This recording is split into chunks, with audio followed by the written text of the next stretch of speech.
How do we equip our families with a biblical worldview? How do we prepare the next generation for life? How do I grow in my walk with the Lord and in my marriage? If you wrestle with these questions, you are in the right place to find answers. Welcome to the Entrusting the Faith podcast. Welcome to the Entrusting the Faith podcast. I'm your host, Eric Rutherford.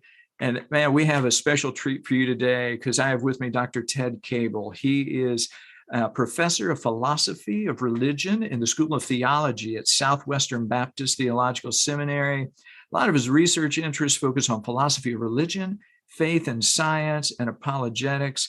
He also served as the general editor for the Apologetics Study Bible and has just contributed numerous articles to that publication.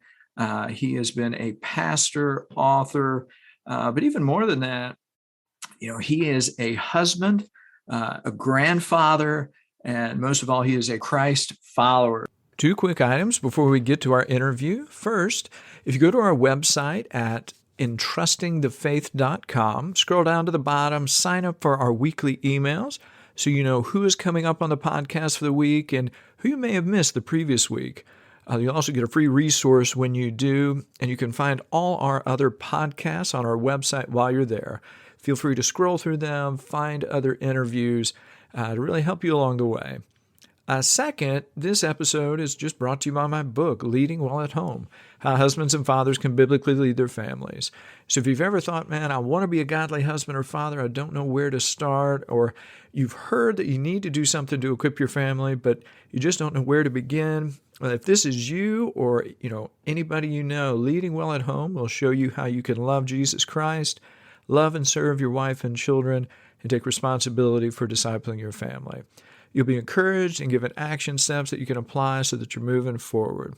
Okay, now let's jump into today's episode. So Dr. Cabal, welcome to the show. Thank you, Eric. It's so good to see you again and to have fond memories of our time together in the classroom, and you've just aged so well. I'm impressed. Well, I appreciate that. And for everybody listening, I had the pleasure of taking a few of Dr. Cabal's classes when I was at Southern there in Louisville. And, I learned a ton from him and really helped set a foundation of apologetics that still carries with me. And so I wanted to reach out to him so that you as an audience can get some of the gleanings that I did in the classroom and be encouraged and spurred on. So glad you can make it today. This is a gift. Thank you so much for having me. Oh, it's my pleasure. Now, before we get into some of those questions on worldview and apologetics, would you share just a little bit of your background with the audience and kind of how you got here? Yeah, Eric, I remember almost like yesterday what it's like to be an unbeliever. Augustine's famous Confessions happens to be the best outside of the Bible. For instance, Paul's conversion, where we can see an adult remembering what it was like to be an unbeliever. I, in a far less sophisticated way, remember what it was like to be an unbeliever and the sort of silly, foolish, even blasphemous reasons that I had in my mind as to why I thought biblical Christianity was ridiculous. And part of that was simply ignorance. And so I was a professional lead guitar player, a hippie, which shows God's humor that I had long hair and a long beard as a teenager. When I became a Christian at age 20, reading the New Testament so that I could make fun of the Bible, be able to say, here's what Jesus is all about, and I know enough because I've read it, and it's silly. And reading the Gospels, actually, I came to believe in him without a single awareness of what this would mean for my life, the changes it would entail, or even more importantly for our topic, why it's true. Why is this not just another bad idea or maybe a result of too much marijuana or whatever? And I prayed a prayer that very first week. Lord, you are more real to me than my next breath, but if I ever find out for some reason you're not real, I will not pretend to be a Christian. Amen. Well, what a weird prayer, right? But in a way, I think God has honored it because we serve a God who isn't just one among many or a religion among many. We serve the true and living God who's made himself known finally and perfectly in Jesus Christ, revealed to us by the Holy Spirit in the inscripturated words of the living God through the apostles and prophets. And so I've had the opportunity through decades now, coming up on my 50-year anniversary of that amazing, life-changing moment of coming to know Christ, where I've had this opportunity to look and to see, Lord, are you really true? Most Christians don't need to do this. We know because we know him as a person. He makes himself known to us as a person, and we just know in a healthy Christian conversion. But for me, I've had that opportunity to study religions and science and philosophy and worldviews and all of those sorts of things. And I can now say, after half a century of following the Lord, you really are real. It wasn't just a mind game or whatever.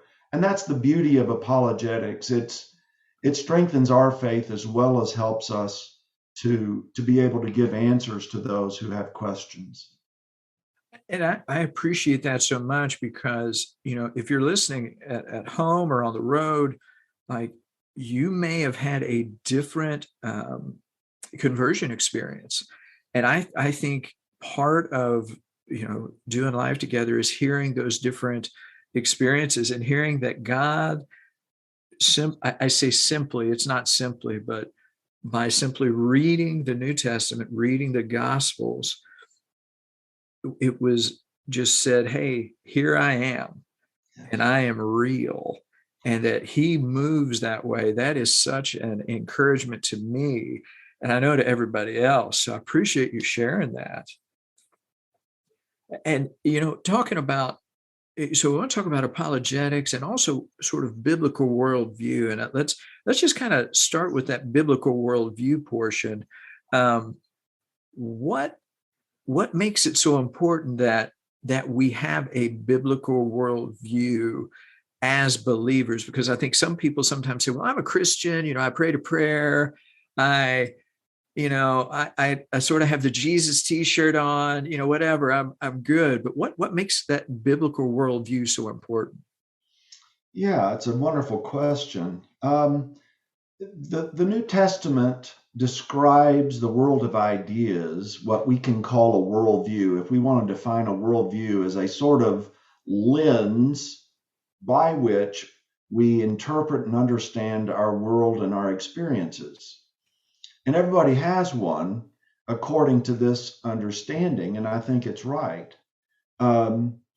So if that's true, and I think it's easy to demonstrate that it's true, then in fact we live in a world of ideas. We make decisions based on we decide whether we're going to live or die, whether we're going to invest our energy in a certain way, whether we're going to vote a certain way, and most importantly, if we'll believe there's a God or not, etc. And if we're calling that a worldview, the New Testament describes it as a world of spiritual warfare. In other words, the way ideas function in our minds, according to Paul, we have to pull those things into captivity to Christ, or else we become someone else's servant. There's an old Bob Dylan song, you got to serve somebody. And that's the way it's going to work. If you don't bring your mind, let your mind be renewed according to God's word and allow the teachings of Scripture to inform the way you think about things, then in fact, someone else is going to do that for you. And so that's why it becomes critically important for a person to own their thoughts. It's easy for any of us to simply go with the flow. We can be entertained, especially when we're entertained. We're often tired or we're looking for a break from the stress. And we sit back and we just let things sort of come into us, for lack of a better way of saying it. But if we don't have filters whereby we analyze what's going on all the time, things that people are saying, advertisements, our own thoughts, then in fact, we can become captive to some very dangerous things that can actually lead to great harm to us and those we love. That is, I appreciate that description, because it's true. It's spiritual warfare, and it's constant. And I think sometimes, and I know sometimes we are lulled into thinking, well, it doesn't affect me, or I'm not really. It doesn't influence me, but I think that truly is a lie too, right? I mean, there is some kind of influence going on. Yeah, life is a stage, and the way the Bible describes it is angels watch us. We're interesting. You would think we're not that interesting, but apparently we are the grand theater in the whole universe with its billions of galaxies. This little star called our sun, with this one planet orbiting it, having human beings, about all the amazing creatures of God on this planet. We are the ones that are the center of reality's attention, that is the Lord and his angels. And those evil supernatural forces utilize the world of ideas. A person wakes up in the morning and says, there's no reason to live today. I should die because I should kill myself. Nobody cares for me.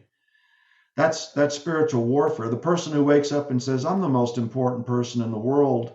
Look how incredible I am and everybody needs me. That's spiritual warfare, and everything in between. And so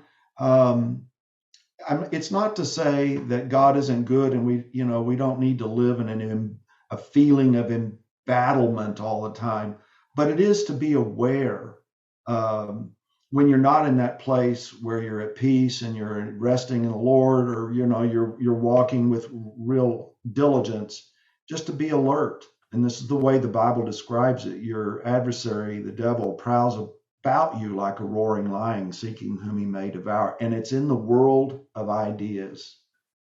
And that's a reminder that I need, and I think everybody listening needs, is it's ideas, and it is, like you say, you don't have to feel like you're always in this sort of warfare mentality, but at the same time, we have to be alert to it. And kind of with that, as we're thinking about our families, and this could be our children, this can be our grandchildren, how can we equip them with this biblical worldview as well? If we're thinking in terms of this whole concept of spiritual warfare, no people on earth are more vulnerable to these things than children. Children are dependent upon adults to inform them, that is, to create a worldview. This is why one of the things that non-Christians will sometimes say, oh, you wouldn't be a Christian if you hadn't been raised in a Christian home. Well, the silly thing about that is that's a two-edged sword. The fact of the matter is, the atheists that I know, I can often say to them, you wouldn't have been an atheist if you hadn't been raised in an atheist home. The real answer to the whole issue is, well, which worldview is true, or is one true? Can we know, etc.? But there's a truism in the question. Children are dependent, and if parents don't help form that child's worldview, someone else will. You are now farming out your children's most important, protective, life-changing responsibility you have as a parent. You're farming it out to someone else you don't even know, probably because you're not aware of where it's coming from. It's going to come from a school, other children, entertainment, and especially what I think of today is spiritual porn. Most parents are aware, at least I hope they are, of the need to protect their children digitally from pornography, but there is a greater danger that if you don't form your child's biblical worldview and protect them from digital influences, they will go to those influences and get their questions answered. They will have questions that need answers, and those ideas that they are given will, in fact, lead them into a very bad place. So it's important that we form a child's worldview. There is a very helpful notion that I heard years ago, and it says you can take one of three ways to form your children with regard to the world outside you, the culture and all of its ideas that want to challenge the life and vision you have for your child's future. One is to isolate the child. This is where you feel like your children, there's so many dangers out there. Let's just shield them. But we know what happens, like especially it's very famous, of course, what happens to Amish children when they go through their introduction. They have all sorts of rituals where they introduce the child to the world, and many of them are just completely unprepared to know how to handle all of the temptations. And we've seen this with Christian children who are raised in wonderful, beautiful ways. That used to happen. My experience with children and their parents was that used to happen when they left home and went off to college. Now it's happening before the child leaves home. If they are exposed digitally without protection from the parents to the world of ideas. I've known homeschooled, Christian schooled, every time the church doors open, taught theology, everything else. Kids, even kids that are taught apologetics, but who are unable to handle the challenges of the digital world, who were essentially lost to the Christian worldview by the age of 16. I've had this increasingly. So the first idea is isolation. There's a truth to it. You better protect them from the digital world, but if you're not developing them how to handle it, isolation will get you in trouble. The other opposite extreme is immersion. Some parents just toss their kids out there, as we've already said, and let them fend for themselves. And now you've got a disaster. You're going to have problems in many cases before that child ever leaves home. The third option, which is easy to talk about, but is hard for us as parents to do, because it takes so much energy and prayer and effort to think about what we should do to protect and to inform. And that is to inoculate. You give little bits of, if we could call it this way, exposure to that which you don't want to become a spiritual disease to the child as they are able to handle it. So let's say, instead of isolating your child, as they are able to handle it, you have discussions about what's going on in the world. It could be through watching a video together. It could be G-rated, but the worldview that's presented in the movie is actually opposed at points to say something that you know is very important. And so you have that discussion as the child is able to handle it. And by the time they leave home, then they're, God willing, they are able to have a full-blown immune system to those things. One last thing on this, Eric. J. Warner Wallace, who is a wonderful Christian apologist, he's the cold case Christianity detective that's now in a wonderful Christian ministry, books and conferences. And I had the pleasure of sharing a conference with him once, and I heard him share some beautiful insight. Before he had this public ministry, he served, after his years in being a detective, he served as a youth pastor, and he learned the hard way, and I think this applies to parents in forming a biblical worldview. He said, I think there are three things that kids need from their parents primarily, but churches need to reinforce to form this worldview. First is theology. They need to understand the basic doctrines of the Bible. That shapes their world of ideas. What should I think about a human's place in the world? What about God? What about other people? The second thing he said is ethics. You got to show them how to live.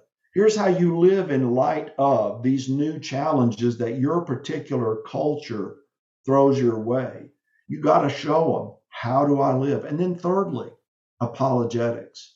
They need to have a fundamental or foundational, doesn't need to be complex, needs to fit their life stage, but a set of answers on how do I respond when somebody says to me, Christianity's narrow in its view of sex or of salvation. How do I respond to the person that says there's many different ways to God, or whatever the question may be? You start simple and dealing with typically the kinds of questions the child is actually facing. Three things through inoculation: theology, ethics, apologetics. You develop your child in those precious short few years you have them, so that God willing, they will be able to make it on their own and have their own children raised up in the ways of the Lord someday. I love that. I think those points, from how do you shape your child, that you can't isolate or immerse, but you need to inoculate that little bits based on where they're at, as well as what they need, the theology, ethics, and apologetics. Those are very applicable to us. And, as it's something that I know we wrestle with, I know the audience wrestles with. I mean, we homeschool, but we are still, we're in the world.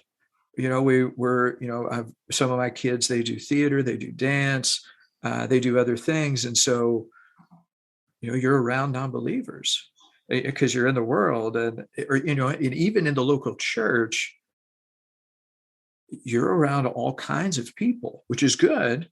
But at the same time, you need to be able to equip your kids so that, as you said, they're not completely led astray. And that kind of takes us to another question. And it may be apologetics is one of the answer. What's something we can do? Because people listening, some are homeschoolers, some aren't, some, variety of different situations.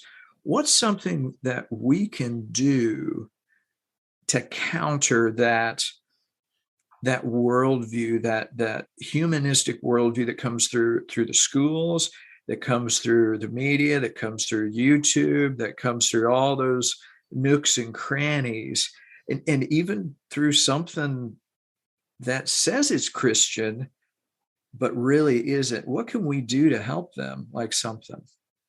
Yeah. Well, we've talked an awful lot about ideas, and I want to reiterate that before I say something that I think is equally as important here. With regard to the ideas, there's so many resources today that are available to us that were not just several decades ago. It's amazing, this revolution in Christian apologetics. So you've mentioned the Apologetic Study Bible. That's really a kind of tool to introduce people who are sort of new at finding answers on how to respond to those sorts of things. There are many dozens of articles that respond to these kinds of questions and challenges and more.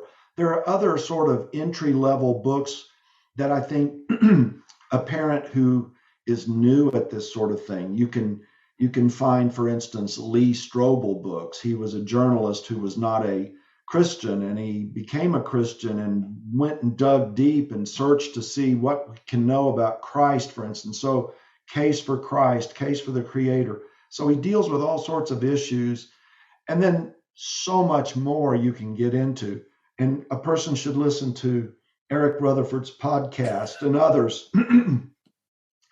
To put it briefly, there's no reason that a person cannot get all the help they need with the kinds of things that we just mentioned in the world of ideas. That's in some ways the easiest place to start. Start simple. Don't worry about what you don't know. Work on what you need to know now. What is the issue confronting you, your children, and grow. Don't worry about where you're not, just start where you are.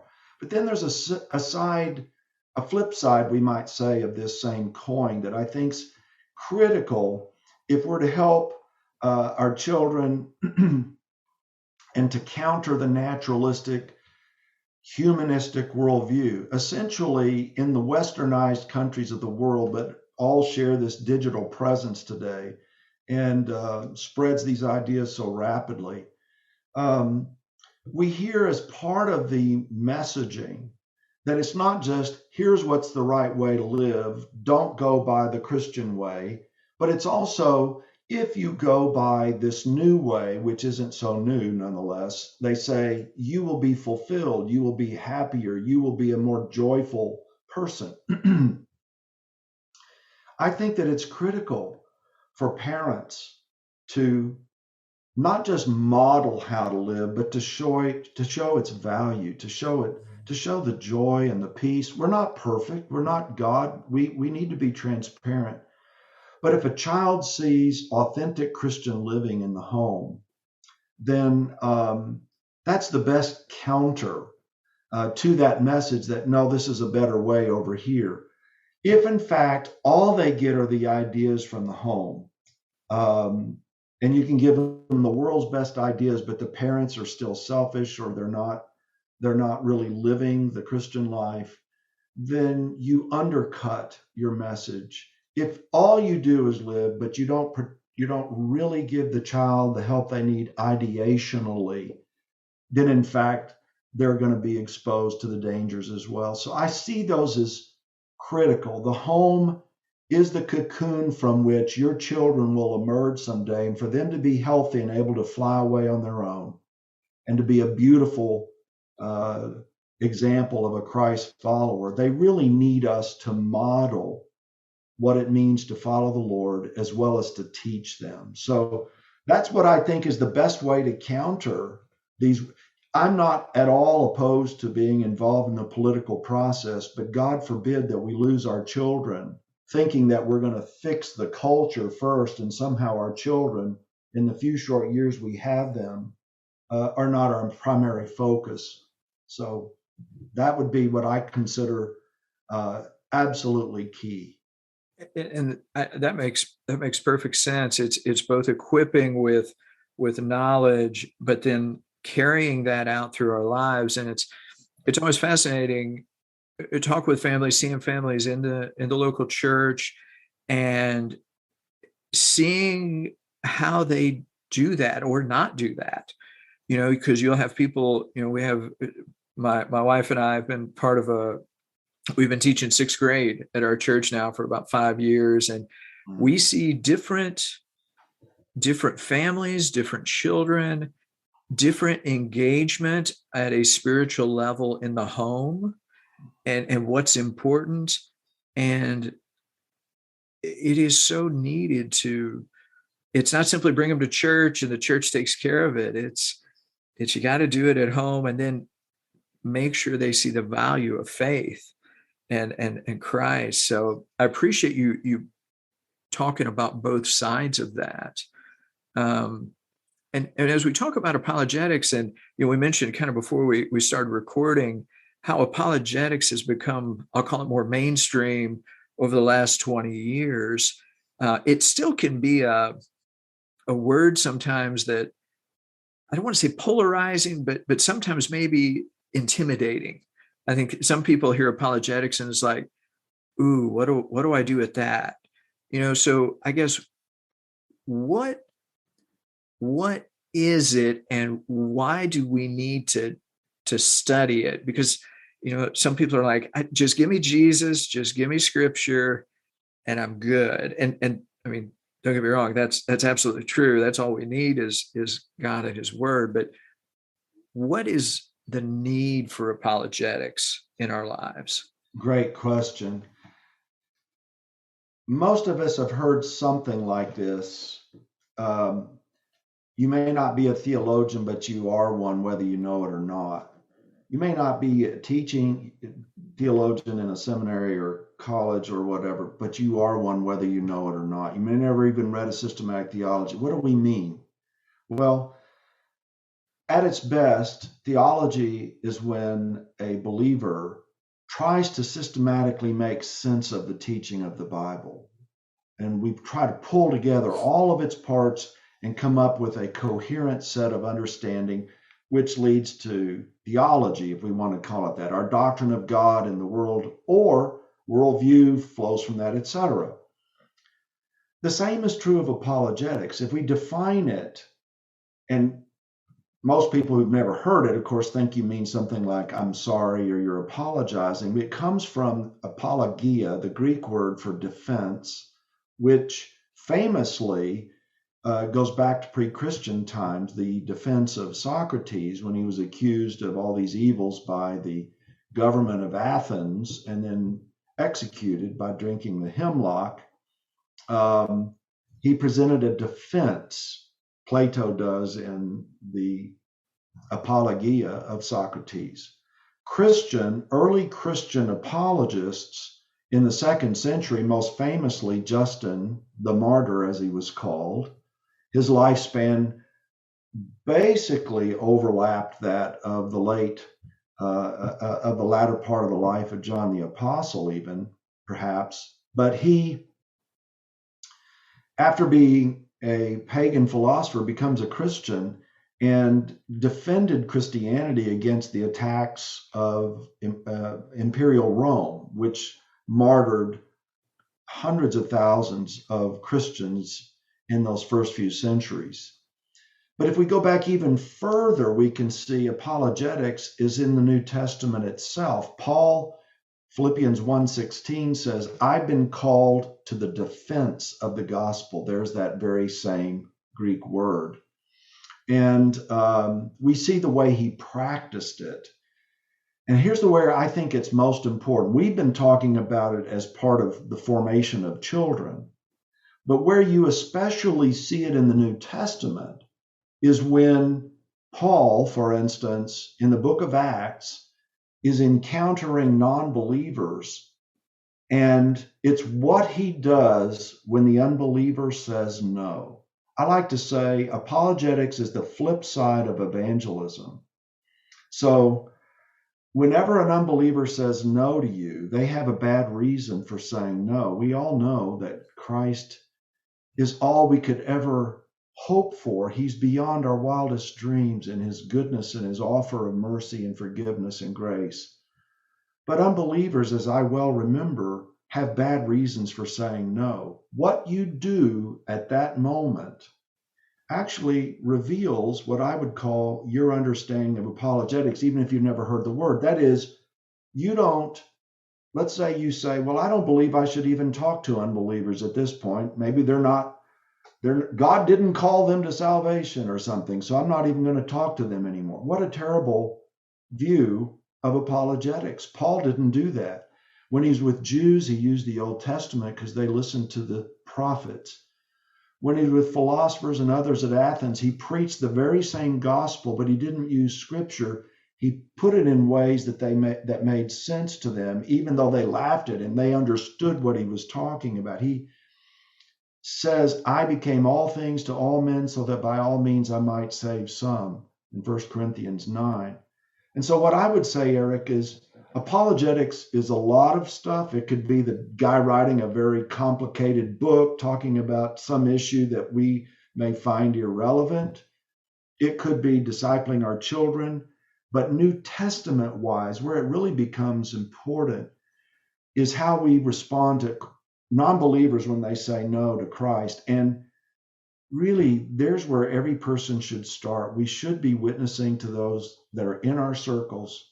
God's got children and family members and neighbors and co-workers that are in our circle that are given to us to share.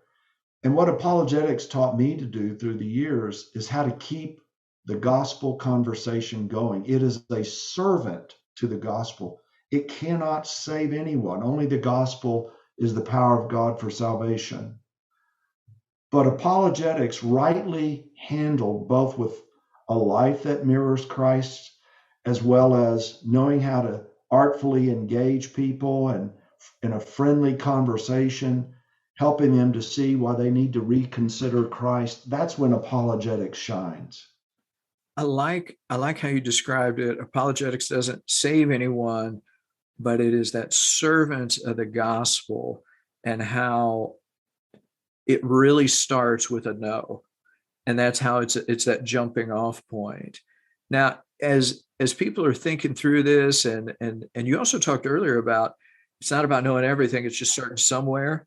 Yes. And so what areas of apologetics would be most important to begin really digging into today? Yes.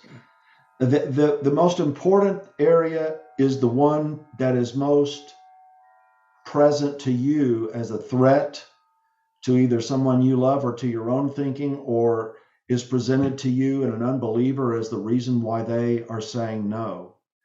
So, for instance, I could train people who live in a westernized country and give them a set of things that are probably going to they will encounter.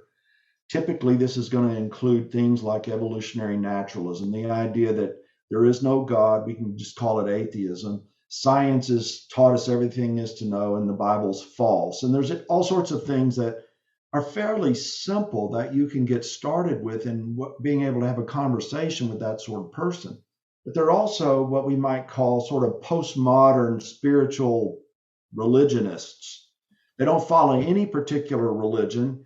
They're earmarked with symptoms like all religions lead to the same place, Christianity cannot be true is the only way, and so on.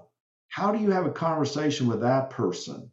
Well, ideas like there is no such thing as the true religion. Well, isn't what they are putting forward in effect self-defeating? It is a new religion that says all others are false except the one that I'm practicing. And so it's very simple things that we can look at. And I would say things like those kinds of worldviews will confront people in westernized cultures, and you can learn about them. But the place to start is what's on your own heart and mind, because it's either a threat to you and you don't know how to answer it. You have a loved one, a friend, neighbor, someone you need to help. Start where you are on that issue. You can start with simple books and then move.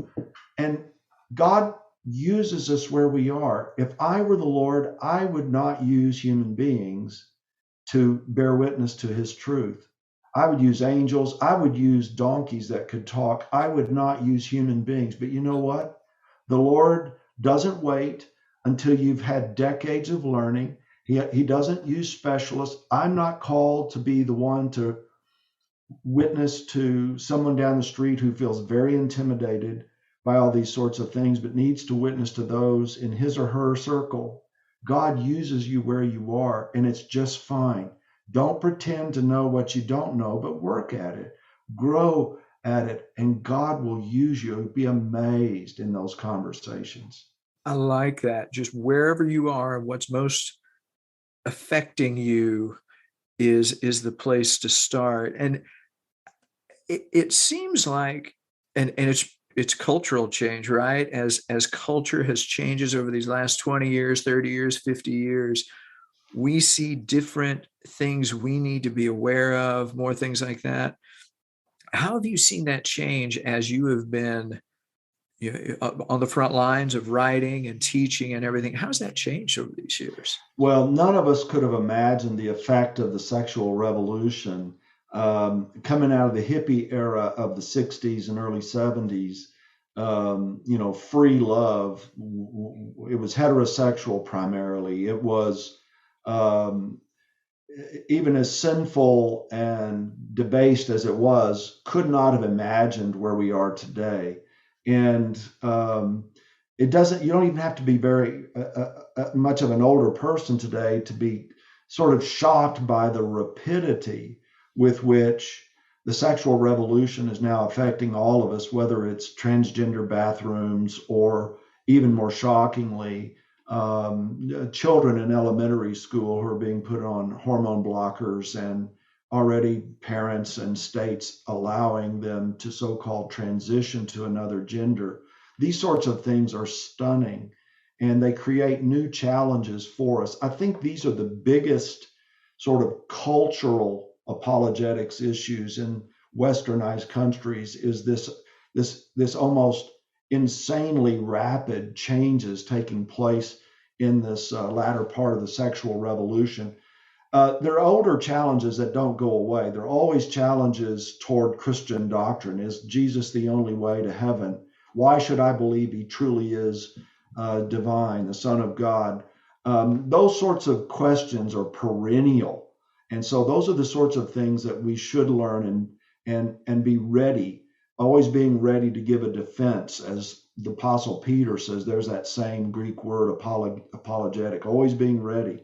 And then there are going to be some unique things that will come up in your own circles. Maybe you may run into a person that's in what we now call new religious movement, like the Jehovah's Witnesses or something. But those things are not the majority sorts of things, or the big things. I call them evolutionary naturalism and postmodern religion. Those are sort of everywhere, baked into the westernized culture. And I think they're tied together with the whole sexual change movement that is causing Christianity to really be put on trial in the westernized world. So that would be what I think. If I were doing this in a church, or I were really just starting somewhere without knowing where to start, I would try to get a grasp on those two major worldviews and to begin to get some help in thinking about how to respond to these. How should we live in light of the sexual revolution today? And I appreciate that. I think, I think families and people listening to this, that gives a good framework. And I think it's important that we also understand this is not something that's happening with 30-year-olds. This is something that's happening, like you say, even down into the elementary school age. North has moved, so to speak, in the culture. And so being able to have an answer for that is important. But to be able to do it, like you said, with grace, with kindness, but yet with truth. Yes. Those are important. As you talk about evolutionary naturalism, you talk about postmodernism. What in terms of families as they're thinking through things, what do you think is most dangerous? Is it those two? Is it something like false religions like Mormonism, Jehovah's Witnesses, or is it the New Age? Is it syncretism? What's most dangerous, do you think, for families and believers in general? It's a great question. I think if we look at culture in general, it's those two major worldviews that are sort of battling it out and actually have been for several decades. I call evolutionary naturalism, atheism, scientific materialism, whatever you want to call it, as the bully worldview. It controls the academy, it gets the money, the public square of our discourse in westernized countries we might call is essentially atheistic. We act as if there's no God, as if we don't talk about God being important in politics or in education. But the actual numbers of people, though they're beginning to grow fairly rapidly, for most of my adult life, that number in the United States tended to be, officially anyway, according to polling data, roughly 10%. That's doubled in the last decade or so, maybe as far as 22 or more percent, if you factor in young people who describe themselves as the nuns, N-O-N-E-S. That is, they have no religion. It's as if maybe there is a God, but he's irrelevant. So the number is growing, but that leaves a larger segment of the population that actually gets unrecognized. And I would call that this postmodern religion, and you referred to it as syncretism. Syncretism is simply the teaching or the expression of religion in a particular country where it mixes ideas, maybe not even compatible with the, let's call it the main religion of that culture. So we're aware of this, say, in South America. Its version of Catholicism is often unrecognizable to, say, the type of Catholicism practiced in, let's say, Italy. Well, in the United States, even though the numbers continue to fall, you still have this enormous majority of Americans who identify as Christian. And even born again, the numbers are stunningly high, 40%. But if you ask them questions like, what do you actually believe? You find out that the name or title, evangelical or born again or Christian, doesn't fit. And so they actually may believe all sorts of things that are antithetical. And I would call that syncretism or postmodern religion, where you sort of have a smorgasbord of ideas. You pick a little bit of this. I like a little reincarnation. I like a little bit of this over here. All religions go to the same place. And I love Jesus because he was such a kind, good person. And when we die, we become an angel. But, you just sort of mix things together. And it may look a little different, but you sort of recognize that by the symptoms, as I alluded to earlier, like, oh, well, all religions go to the same place or whatever. So I would say culturally, those are way bigger threats to more people, to their ideas, their worldview, than, say, something like Mormonism, as big as Mormonism is in the United States.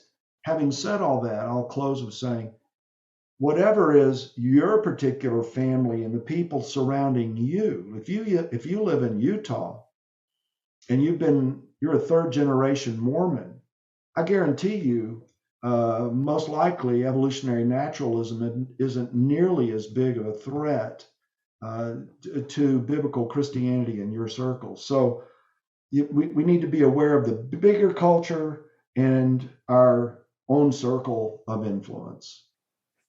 And I think that's one great advice, because and especially even with syncretism, and because I live in Tennessee, right? We're in the South, where it is culturally Christian, and there's a church on every corner, and but like I tell my own children, like I tell my classes, just because there's a cross on the door doesn't mean they're solid in what they're teaching. And so I appreciate the distinction. So it's not like a one size fits all. It's, look around you. What is in your sphere? And that's kind of freeing too, because then it's like, I don't have to know everything. I just need to start asking questions about what's around me. So that's right. Which is huge. It sort of takes, it's sort of a deep breath. So, everybody listening, you can just relax, Absolutely. Absolutely. I used to think when I first started off and realized that I wanted to be able to talk to any person and share Jesus with them, I thought I had to know every version of every religion in the world. And I didn't realize that the sort of calling that was on my life would mean that I would get opportunity to do a lot of study, but there's no end to the study. Nobody can be an expert in everything. People that are incredibly expert beyond anything that I wish I could be would tell you the same.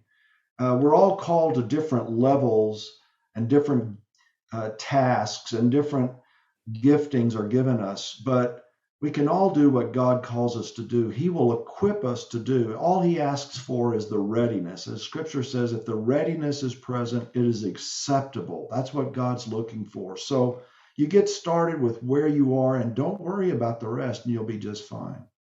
I love that. And that's an encouragement to all of us. And just sort of as we're wrapping up, any last takeaway action step you'd like you'd like to encourage our listeners with, in terms of maybe worldview, apologetics, faith, anything of that nature? Yeah, I think I would say don't wait till tomorrow, because tomorrow often doesn't come. I'm a great procrastinator, like a lot of people. Some people are seemingly not afflicted with that. My wife is wonderfully not that way. But I find that the longer I wait on something, the more likely it is that it won't get done. This is too important to wait. So instead of waiting until you can take a 6-week course or enroll in a seminary or read a book this big or whatever, start today, get a book. We've mentioned some books already, but get started, and don't make it a discipline where you can just read part of that book at a sitting, and just grow in it, and you'll be amazed at how quickly you begin to gain confidence and see how these pieces of the puzzle begin to come together in your own life. I love that. And that's very doable, right? It's everybody listening. Just take a small step today. Don't wait till tomorrow. Because I'm with you. If given the opportunity, I'm happy to procrastinate. So let's take some action. And so for everybody listening at home, I know we talked about the Apologetics Study Bible some. And by the way, it's a great resource. I've got a copy, and it just has a ton of stuff in it. Where can people find that anywhere? Or, yes, and Amazon, wherever. Yeah, it's widely available. There are a number of different versions of it, whether it's hardback or leather, and you can get a Kindle version or whatever. So yeah, I think that's a great place to start, not because I was involved in the project. Literally, we pulled together over 100 contributors who were out of the very best in apologetics, Bible scholars, theologians, historians, scientists, philosophers. We pulled together in putting that project together over years, the very best minds. And then in the revision, we came back and did the same. So it's available anywhere. And if a person's new to this, I think that's a really good place to start. God has used it to help people get started. You'll see some names of people, and you say, I like what this person said in that article. And then you go check, you might see a Lee Strobel article in there or something. And then you say, okay, I'm going to get a Lee Strobel book, and move on from there. I love that. So you can get in, you can read. As you start reading different articles, you can then find new sources to go check out. So we will put that, we're going to put that title in the show notes with a link. So if you're listening, you want to check that out, you don't have to write it down, just click the link and we'll get you right there. So Dr. Cabal, thank you so much for joining me today. It's just been fun. It's been a wonderful conversation. I really appreciate it. Thank you so much for having me, Eric. I so admire you taking this time of your own personal time to invest in the kingdom and having this sort of ministry. May the Lord multiply you and your ministry. May he multiply more Eric Rutherfords doing this very thing. We need all of this we can get. Oh, indeed. Well, thank you for the encouragement as well. If you found this episode helpful, please leave a review for us wherever you listen to podcasts. Doing so will help others to find us. Check out the show notes for resource information. We encourage you to do that for links and other references. We'd like to hear from you, so you can message us your questions or comments on Facebook, Instagram, at Entrusting the Faith. You can email us at info@entrustingthefaith.com. If you go to our website, which is www.entrustingthefaith.com, you can sign up to our email list and receive free resources as well as upcoming podcast episode information. So check it out. Lastly, just remember, legacies are built a day at a time. So start now.